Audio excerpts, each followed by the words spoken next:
buenas, qué agradable es para mí que usted me abra la puerta de su casa, de su carro, donde sea que vaya a escuchar este estudio. Yo le animo a que usted, si necesita bajarlo, descargarlo en las redes, nosotros no tenemos ningún problema. Y si quiere llevarlo en audio, lo que sí le aconsejo es tomarse un tiempo para que usted pueda apuntar con su Biblia en mano, con papel y lápiz e ir anotando estas ideas, porque deberíamos de ir haciendo ajustes, ya que la cosmovisión que hemos intentado darle a estos estudios es la cosmovisión del primer siglo, ¿verdad? No tanto lo que pasó después, y estoy seguro que le enriquecerá. Quiero también animarle a compartirlo con algún amigo y recordarle que en nuestro canal de youtube.com/Visión de Femisco usted puede encontrar varias listas de reproducción con muchos otros videos tales como los otros 17 de Gálatas. Hoy estamos en el estudio 18. La introducción al pensamiento bíblico, las citas del Señor y las prédicas que hemos ido acumulando alrededor de los años. Tenemos más de 270 prédicas en esa biblioteca. Con esto en mente, yo quiero invitarle a que me acompañe. Vamos a orar para que Dios nos abra el entendimiento, porque no podemos ir a la Escritura solamente con nuestras capacidades, sino tenemos que ir con la humildad de saber que necesitamos que Él se revele a nosotros. Padre, Abba, gracias por tu fidelidad, gracias por haber registrado tu Escritura para nosotros, y esta ocasión te pedimos que tengas a bien abrirla, abrir nuestro entendimiento, abrir nuestras capacidades y revelarte. Revélate a nosotros. Quizás es la parte más importante de esta petición, porque queremos encontrarte a ti, Señor, en toda la Escritura. En el nombre de Jesús oramos. Amén y amén. Muy bien. Para iniciar, como siempre, haciendo un recordatorio de lo que vimos la semana pasada. Los estudios son independientes y hoy en la parte 18 veremos del capítulo 3, versículo 21 al versículo 24. Pero yo le animo también a escuchar la secuencia, porque será enriquecido. Y recordar que la semana pasada vimos dos conceptos muy importantes y rápidamente mencionarlos. Número 1, vimos que la ley de Dios, la ley del Señor, la Torá, la instrucción, fue entregada previamente como un aspecto, como una gracia anticipada, como una anticipación de la gracia, ¿verdad? Y esto es muy importante que nosotros lo veamos, porque no lo traducen ninguno de los traductores. Sin embargo, la palabra charis está allí incluida. Y bueno, quizás no iba con la teología de ellos, pero el hecho de estar incluida, podemos entonces entender que toda la Escritura siempre quiso dar a entender que lo más alto de Dios iba a ser su gracia, y que los mandamientos de la ley del Señor, los mandamientos de los dos grandes asuntos de la Torá, la que tenía que ver con procedimientos, era para vivir dentro de esa gracia, y nunca, como se convirtió después, tenía como intención que las personas acumularan méritos para ser salvos. Eso es en principio. Y el otro concepto fue el concepto del mediador. Recordar que las promesas, los dos grandes asuntos de la instrucción, las promesas y los mandamientos, fueron entregados por medio de mensajeros espirituales en manos de un mediador. Y nosotros entendemos, por lo que dice Pablo aquí tan reveladoramente, que ese mediador fue nuestro Señor Jesucristo. Y pudimos ver en el Salmo 8 cómo Él toma esa función de mediador debido a la disminución que Él voluntariamente tomó para identificarse con nosotros los humanos. Con esto en mente, seguimos entonces al versículo 21, Gálatas 3:21, y escogí esta traducción, entiendo que es la Nueva Biblia de las Américas, la cual dice así, es entonces la ley contraria a las promesas de Dios. De ningún modo, porque si se hubiera dado una ley capaz de impartir vida, entonces la justicia ciertamente hubiera dependido de la ley. Al leer este versículo solo así, sin entender lo que está diciendo realmente el griego, nos vamos a dar cuenta de que pareciera como que está preguntando una cosa y respondiendo otra cosa. Piénselo bien conmigo. Leo nuevamente. Es entonces la ley, y aquí es la instrucción del Señor, la que Moisés recibió, contraria a las promesas de Dios. Y parecería ser como que la pregunta está diciendo, ¿la ley y las promesas son contrarias? Y la respuesta que viene ahí dice, de ningún modo. Entonces, ¿son contrarias? No, para nada. Y luego agrega, pero si se hubiera dado una ley capaz de impartir vida, entonces la justicia realmente hubiera dependido de la ley. No tiene como mucho sentido esta cláusula de la pregunta y de la cláusula anterior. Entonces vamos a ir corrigiendo y explicando, porque no tiene como tanto sentido si lo leemos así traducido. La palabra contraria, que es la primera palabra que vamos a empezar corrigiendo, en griego es la palabra kata o kata. Y kata quiere decir hacia abajo, descendentemente. Pero para entender su uso, nosotros podemos ver que se utiliza, por ejemplo, en los encabezados de cada uno de los evangelios. El evangelio kata Marcos, el evangelio kata Juan, el evangelio kata Mateo. Y si usted recordará, lo que dice ahí es el evangelio según. Esta palabra es más correcta traducirla según. Entonces realmente Gálatas 3:21 estaría haciendo la siguiente pregunta.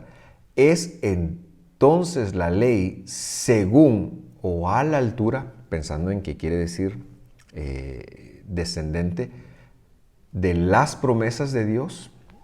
¿Es entonces la ley según o está la ley a la altura de las promesas de Dios? Eso es lo que realmente Pablo está preguntando.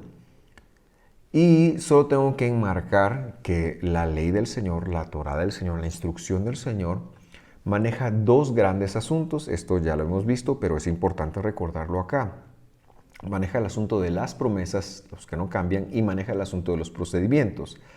Pablo aquí está haciendo la pregunta si los procedimientos de la ley, que son los mandamientos, están según las promesas de Dios o están a la altura de las promesas de Dios. Es decir, lo que Pablo realmente está preguntando es, ¿te puedes tú ganar las promesas de Dios haciendo obras? ¿O por mérito? ¿Puedes ser salvo haciendo obras? Eso es lo que Pablo está preguntando. ¿Puedes tú ser salvo incluso haciendo las obras de Dios, las cualidades de Dios? La respuesta del apóstol es muy enfática. Leámosla. Dice así, de ningún modo te puedes ganar la promesa de Dios haciendo obras. Eso es lo que Pablo ha venido afirmando y eso es lo que es el centro, el mensaje de la carta. No se puede, aunque fueran las obras de Dios, aunque fuera el honrar padre y madre, aunque fuera el no robar, no matar, eso no nos gana la salvación. Por eso su respuesta es contundente, de ningún modo. Y ahora sí se entiende, porque si se hubiera dado una ley, cualquier ley, capaz de impartir vida, es decir, capaz de dar salvación, entonces la justicia ciertamente hubiera dependido de la ley del Señor. Pablo está diciendo que la justificación, la salvación, no es por obras. Ni siquiera las obras de la Torá o de las cualidades de Dios, porque esa nunca fue la intención de Dios. Ese nunca fue el propósito que Él estaba asignando a la ley de Dios. Entonces es importante leer leer inmediatamente el siguiente versículo. Y el siguiente versículo dice así, Gálatas 3:22. Pero la Escritura lo encerró todo bajo pecado para que la promesa por la fidelidad de Jesús el Mesías fuera dada a todos los creyentes. ¿Qué está diciendo Pablo? Pablo está diciendo que la Escritura encerró toda la creación, pero especialmente los hombres, bajo pecado. Es decir, nosotros ya nacimos bajo pecado. No podemos producir ningún mérito que nos otorgue salvación. No podemos ver que Dios haga algo sin dar su vida por nosotros, que nos otorgue salvación. La Escritura lo encerró todo bajo pecado, para que la promesa, algunas Biblias para facilitar la comprensión, ahí agregan,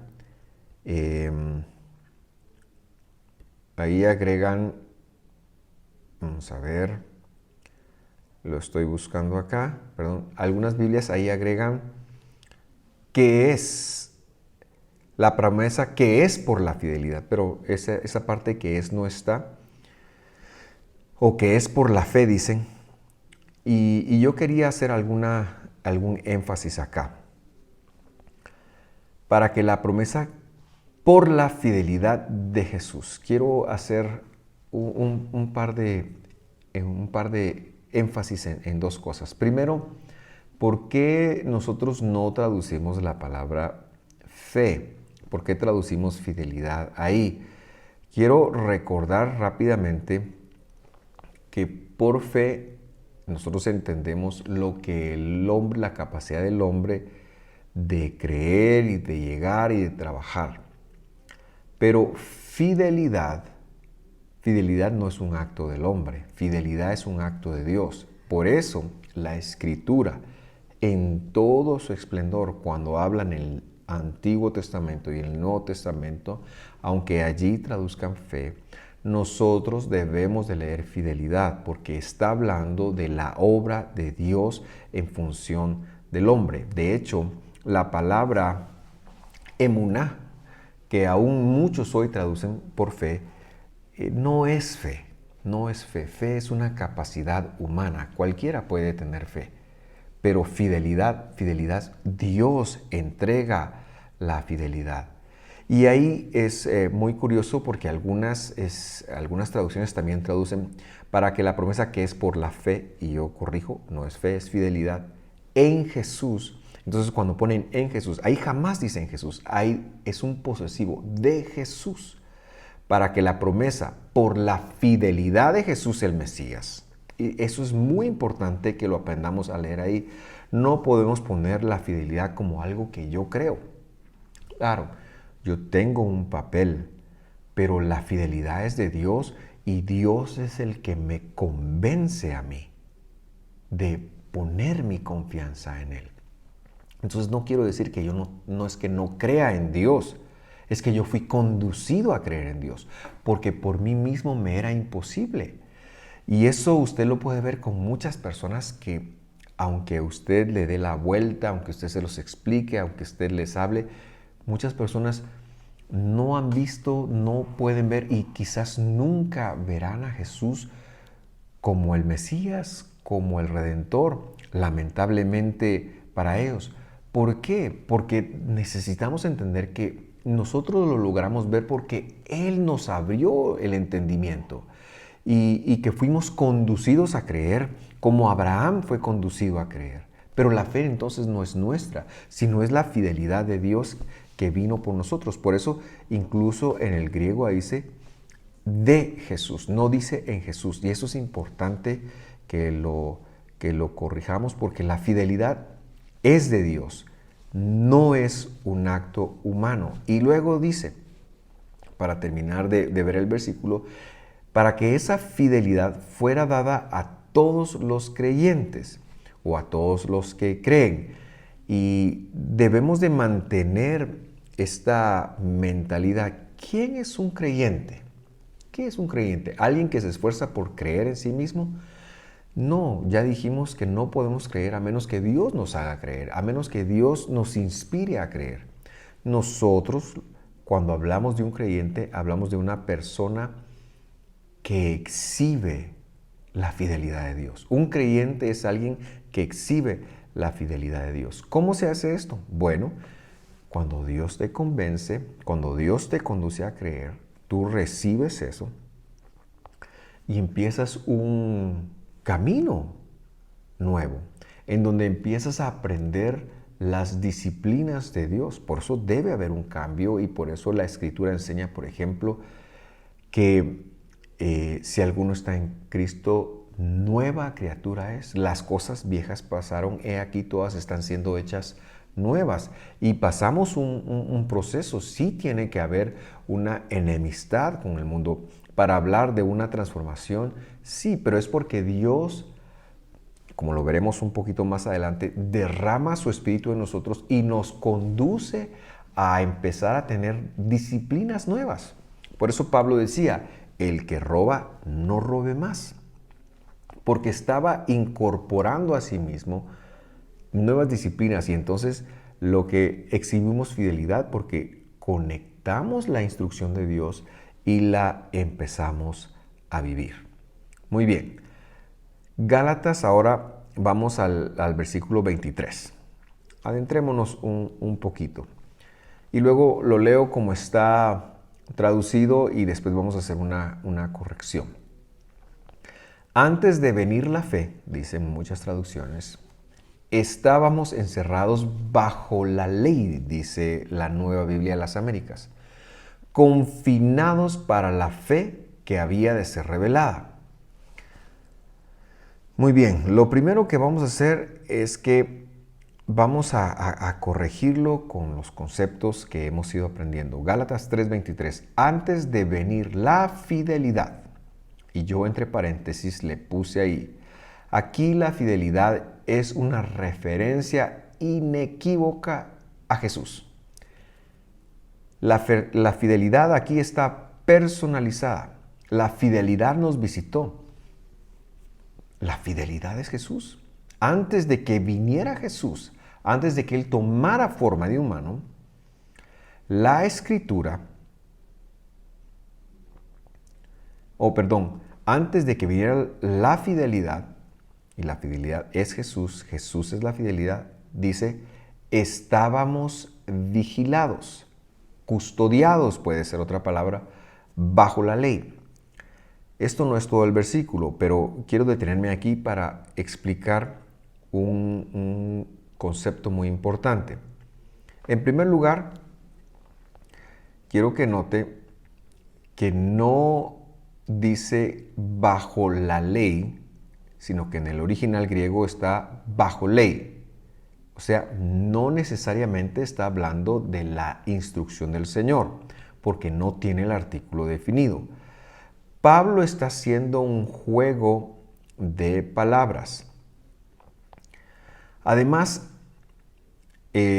si lo leemos así, antes, como lo leímos de primero en la primera traducción, en la Nueva Biblia de las Américas, dice, antes de venir la fe estábamos encerrados bajo la ley.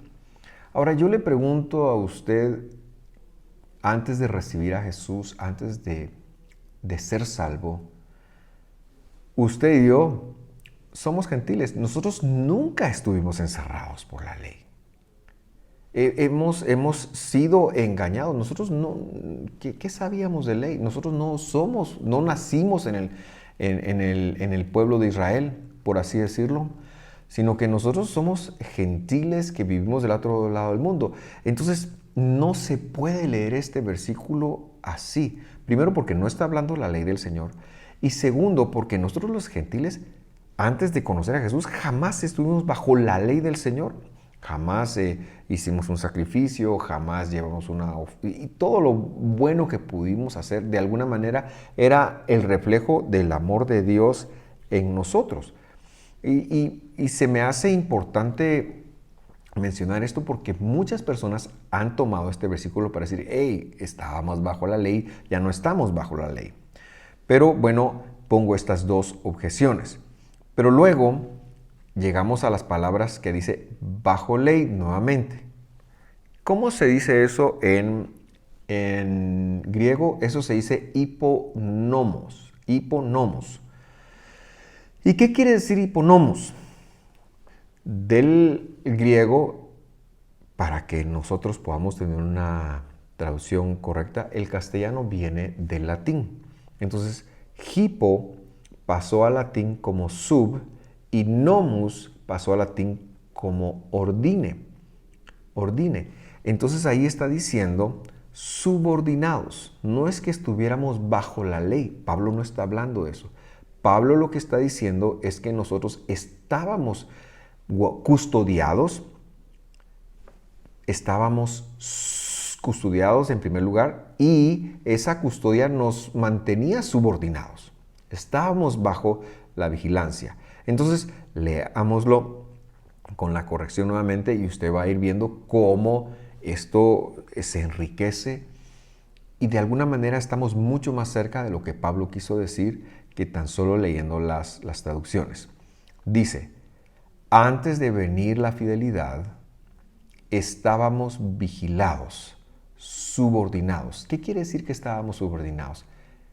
Nosotros estábamos sin méritos, sin ninguna posibilidad de hacer méritos, bajo sentencia, puede ser otra forma de entenderlo. ¿Y cuál era la sentencia? Pues la sentencia del pecado. Estábamos muertos. No es que estábamos bajo la ley. Antes, si Jesús no nos rescata, nosotros merecíamos la muerte. No se puede llegar a Dios por medio de ni siquiera obra alguna, como ya lo leímos en el versículo 22, me parece, para corregirlo. La Escritura misma lo encerró todo bajo pecado. Por eso nosotros estábamos subordinados. Es decir, sin la posibilidad de hacer mérito alguno, estábamos sentenciados, como a lo que la Escritura había encerrado todo bajo pecado. La segunda parte del versículo dice la traducción, confinados por la fe que había sido revelada. Y literalmente, lo leemos de una vez, conjuntamente llamados para aquella fidelidad que iba a ser revelada. Entonces aquí también yo quiero decir y exaltar la figura de nuestro Redentor, de nuestro Dios, porque la fidelidad vino para cualquiera. Porque de tal manera amó Dios al mundo que cualquiera que cree en Él, que exhibe la fidelidad de Él, no se pierde, sino que tiene vida eterna. La fidelidad, mi querido amigo virtual, persona que nos sintoniza, es revelada. Por lo tanto, nuestro trabajo es testificar y orar por aquellos que no conocen a Jesús, que Jesús tenga misericordia de ellos, pero también recordar que la tuvo de nosotros, no por algo nuestro, sino por el puro afecto de su voluntad. Eso a mí me da una dicha, eso a mí me da un sentir de misericordia, de gracia. Por eso se llama gracia, porque me escogió a mí. Y yo pienso que yo lo debo de celebrar siendo agradecido, viviendo dentro de sus promesas. La fidelidad es revelada. Debemos de orar por aquellos que no lo tienen y aquellos que tampoco tienen la revelación que nosotros tenemos. Porque aún esta revelación, esto no es mérito de un servidor, de haber estado estudiando, eso es gracia de Dios, que Él se ha revelado a nosotros. Claro, a mí me es muy satisfactorio regresar y ver los últimos 15, 20 años, pero no puedo llevarme ninguna gloria, sino que Dios ha sido tan maravilloso y tan misericordioso que nos ha ido conduciendo. Yo he sido creyente en Jesús toda mi vida. Mis padres lo fueron, mis abuelos lo fueron, creyentes en Jesús, mis bisabuelos también lo fueron, ¿verdad? Cristianos, evangélicos, pero la revelación que Dios nos ha dado en los últimos años es algo estoy tan agradecido. Estoy tan agradecido y seguramente fue por gracia, no fue porque que nosotros hiciéramos mérito alguno. Entonces yo quiero celebrar eso, recordárselo a usted y pedirle que cuando alguien no vea lo que Dios le ha revelado a usted, su trabajo es amarlo, su trabajo es respetarlo y mi trabajo también, nuestro trabajo es amarlo, respetarlo y orar por él. Por supuesto, tenemos que enseñar y predicar, pero no vamos a convencer a nadie. Entonces, quiero hacer una lectura completa, una lectura del verso completo, del verso 23, para pasar al versículo 24. Y dice así: antes de venir la fidelidad, estábamos vigilados, es decir, subordinados, conjuntamente llamados para aquella fidelidad que iba a ser revelada. Estábamos vigilados, subordinados, entonces estábamos custodiados. Nuestro pecado había hecho que estuviéramos bajo custodia, estábamos sin méritos, pero iba a venir la fidelidad y Dios se iba a revelar a nosotros. Eso me emociona en gran manera. Y con esto en mente, yo le pido que me acompañe a leer ahora el versículo 24, en cómo nos ha sido traducido. Dice así, y repito, me gusta mucho leer la traducción y luego la literalidad del griego, porque creo que ayuda a maximizar la comprensión. Versículo 24. De manera que la ley, ahí sí se refiere a la de Dios. Entonces, y por eso usted la ve ahí en mayúscula, ¿verdad? Porque esa sí tiene un artículo definido. La ley ha venido a ser nuestro ayo a Cristo, a fin de que seamos justificados por la fe, dice. Muy bien, vamos a leerlo con la mentalidad del primer siglo y en griego, pero traducido al castellano, por supuesto. De tal manera que la Torá, la que recibió Moisés, es nuestro, en griego dice, pedagogo hacia el Mesías. Traduzco la palabra Cristo por, como se diría en castellano, el Mesías, para que por la fidelidad, y entre paréntesis le pongo yo, del Mesías, pudiéramos ser justificados. Esto de alguna manera es un poquito distinto a cómo lo leímos de primero. La figura del pedagogo, que es importante explicarla, que aparece ahí, de hecho literalmente si usted lo busca, ahí dice pedagogo. Primero es muy importante explicarla porque se mantendrá como parte del contexto en los próximos versículos, entonces es necesario que la tengamos clara. Esa figura quiere decir guía de un niño, guía de un niño. Lo que Pablo está diciendo entonces es que la Torá ha sido literalmente, existió para ser nuestro pedagogo, es decir, nuestra guía a Jesús y su fidelidad. Ahora, hay muchas personas que despectivamente aquí dicen, ya ve, fue nuestro pedagogo. Pero la idea del pedagogo es quizá mejor explicarla con un ejemplo. porque no está hablando de un maestro, sino está hablando lo que se aprendió. Y por eso el mejor ejemplo es el haber ido a la escuela. Vamos a pensar en la escuela primaria. Primero, si usted cursó la escuela primaria, llegó el momento en que eso terminó. La escuela no concluyó solo porque nosotros ya no estemos ahí. Pero recordar que la base de todo lo que aprendimos, de lo que sabemos, como leer, sumar, escribir, la base de todo fue ahí y son cosas que a día de hoy seguimos utilizando. Es decir, una vez que ya no vamos a la escuela, seguimos aprovechando lo que ésta nos dejó. Esa es la figura que se encuentra acá. Si personificamos la Torah, ella personificada nos diría entonces, lo que nos está diciendo era cuál era el delito que nos estábamos cometiendo, pero también nos estaba diciendo por sí mismo que nos estaba diciendo que por sí misma ella no puede absolvernos.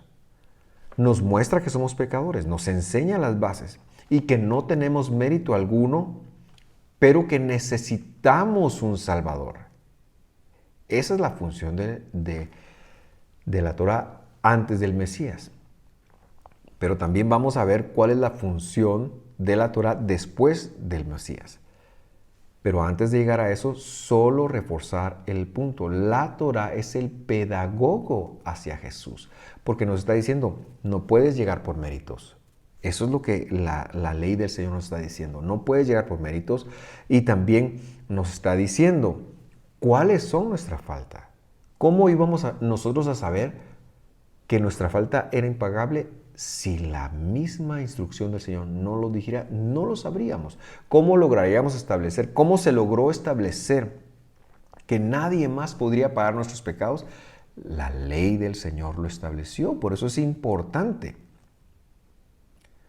Por eso, todo esto tiene mucha cabida con lo que hemos venido hablando del Nuevo Testamento. Porque muchos piensan que una vez que recibimos a Jesús, entonces ya no necesitamos la ley.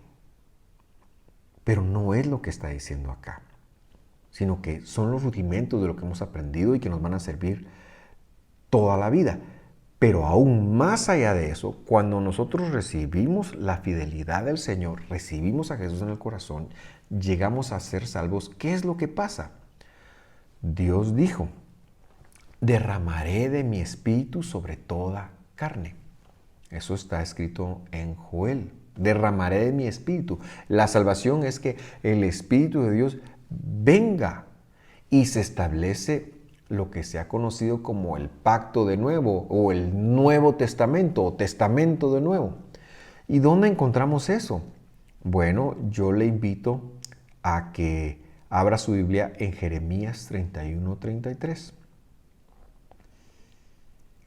Dice, mas este es el pacto, recuerde que ahí es mejor leer testamento, que haré con la casa de Israel. Ahora, la casa de Israel es la misma casa que Jesús dijo, yo no he venido sino a buscar las ovejas perdidas de la casa de Israel. Por eso debemos de entender la casa de Israel no como la simiente natural de Abraham, sino los llamados a ser adoptados por Jesús. Los llamados, los que juntamente con el creyente Abraham ahora son injertados en Dios y son salvos. Esa es la casa de Israel. Entonces, leo otra vez. Pero este es el testamento o pacto que haré con la casa de Israel después de aquellos días. Dijo el Señor, daré mi Torah, mi ley, mi instrucción. Eso incluye dos cosas, procedimientos y promesas en sus intestinos. Es literalmente como dice ahí. ¿Por qué los intestinos? Porque los intestinos absorben. Y número 2, la escribiré en su corazón. ¿Por qué? Porque el corazón en la Biblia es la mente y para que la podamos captar el trabajo, la obra del Espíritu Santo es que podamos absorber y que podamos entender. Y luego dice, y seré yo. Ese yo es Dios. Y seré yo. Esta es la salvación. A ellos por Dios. Y seré yo a ellos por Dios. Y ellos me serán por pueblo. Este es el nuevo pacto. Esta es la salvación. Porque nosotros que estábamos alejados de los pactos, de las promesas, como dice Efesios, Dios vino y dijo, yo quiero ser el Dios de ustedes.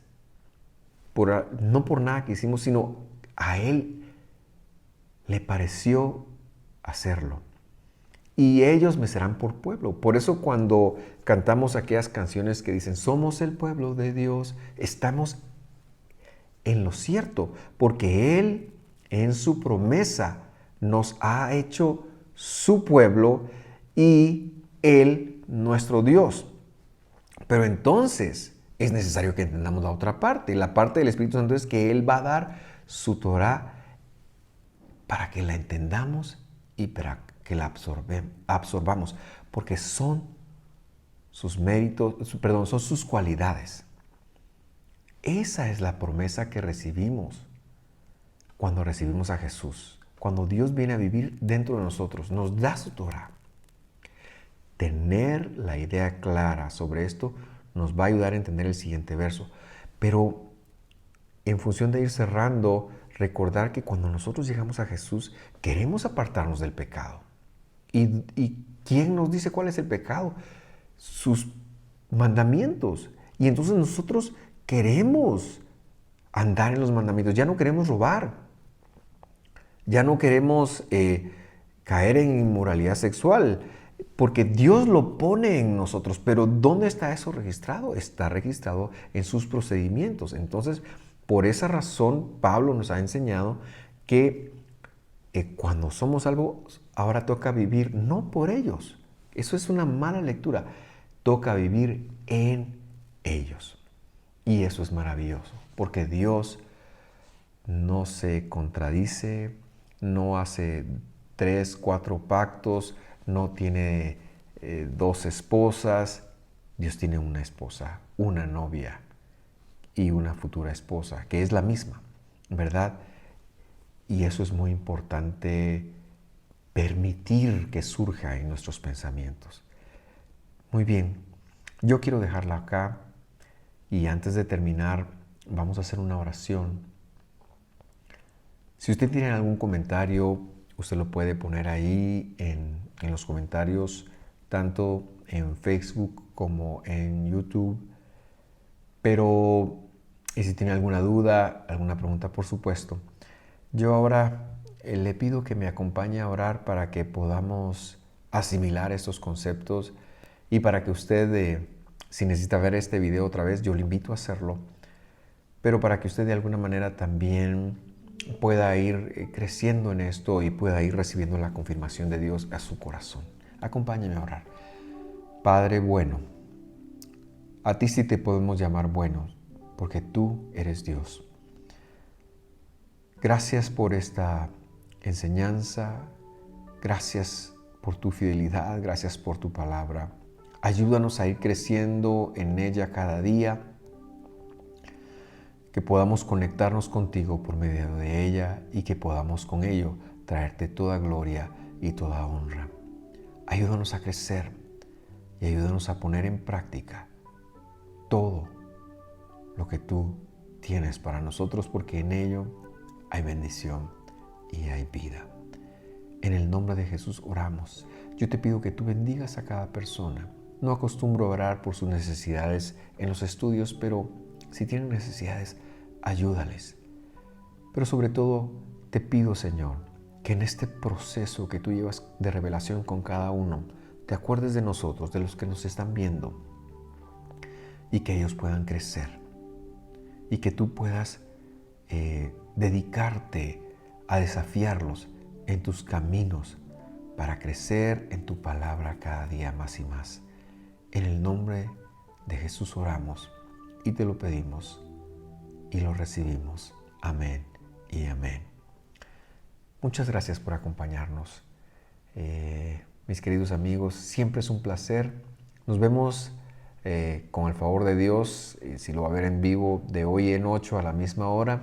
Y si no, pues cuando lo vea y si quiere darnos algún reporte, con mucho gusto lo recibimos. Bendiciones y buen día.